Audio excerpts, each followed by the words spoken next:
Welcome back, folks. New day, new chaos, and yes, we're here to decode it. Oh, trust me, today's story is wild. Buckle up, we're diving in. Don Lemon says journalists are afraid to call out the president.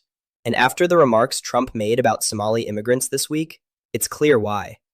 What we heard wasn't just inaccurate, it was dangerous. Let's break down exactly what happened.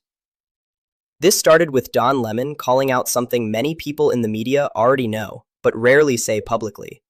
That criticism of the president often comes with consequences.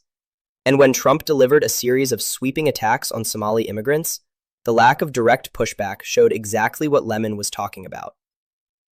In the span of one press conference, Trump claimed Somali immigrants contribute nothing, that Somalia isn't even a nation, and that Minnesotans have seen their state destroyed by Somali refugees. Not one of these statements is grounded in factual analysis, immigration data, or economic review. But that was never the point. The goal was political escalation, not accuracy.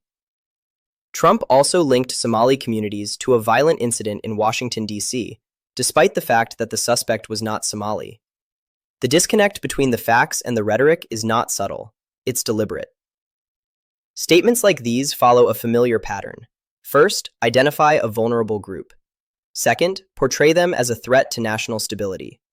Third, frame yourself as the only one willing to tell the truth. It's a strategy designed to divide, not to govern. The administration halted all asylum decisions. That is a major policy shift. And instead of explaining the legal reasoning or national security assessment behind it, the president chose to generalize entire communities with language that erases nuance, complexity, and reality. When leadership abandons facts, the country loses more than accuracy. It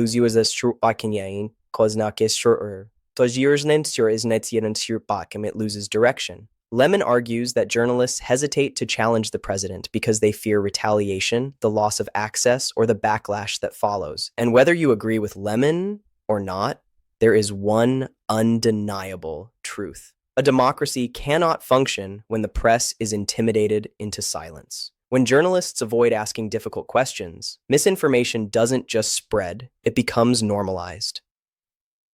At one point, Trump said, we can go one way or the other, and we're going the wrong way. But if the wrong way means allowing facts to be replaced with fear-driven narratives, then the country has indeed drifted. And not because of immigrants.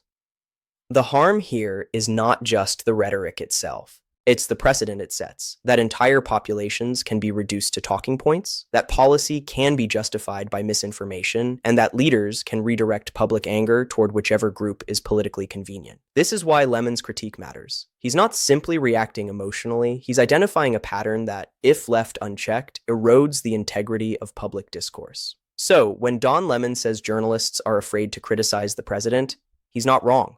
Because this isn't just about one remark, it's about a structure built on intimidation, misinformation, and division, and a press corps that too often chooses survival over confrontation. If we can't speak plainly about rhetoric that distorts reality and targets vulnerable communities, then the country has a much deeper problem than one press conference. Silence doesn't protect democracy. Accountability does.